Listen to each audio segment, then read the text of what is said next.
Mike. That is a great response to this week's questions as well as what we were learning.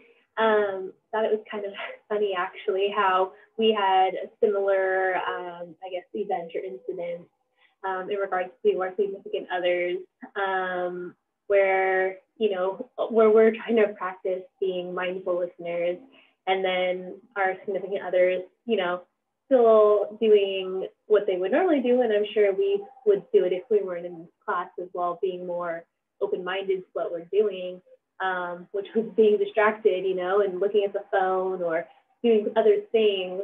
And so I thought that was interesting that we had that same thing in common.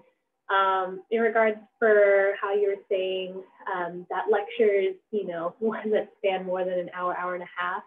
I have some classes that are 4 hours long with like a 10-minute break in between. And I completely understand that, where it's just, a monogamous tone. And especially now with distant learning, it's a lot harder because we're in the comfort of our own homes, where we can, get up and just turn off the camera really quick and go grab something to eat, or have, the camera on and still text or, message somebody else and not be paying attention, or even a multi-screen, right, where you're doing the homework or doing something else where the professor's talking and we're trying to get other things done during that time.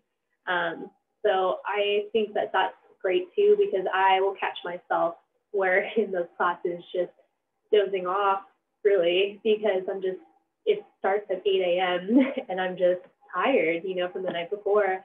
But being more mindful of it, I guess, like even taking notes and actually being not just like, oh, that was the last thing I heard and that sounded important, actually like listening. And I think that it made more sense, my lectures this week, because I was a little bit more mindful of, turning off everyone else's screen on Zoom and actually just having my professor, so that all the other outside distractions were gone.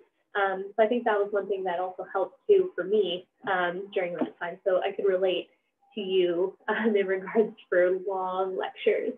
I also thought it was interesting, that with this week, how maintaining eye contact is one of those things that actually a lot of people feel not comfortable doing. And so when you're looking at them in the eyes, sometimes they'll look away. And I think there's that balance that needs to be achieved between like just, keeping constant eye contact on somebody, and when they start dropping their gaze and looking other places, they're just uncomfortable. When really, you're just trying to show that you are listening and undivided attention is being given. But great responses. I loved your examples. And yeah, it was great listening to it. Thanks for sharing everything.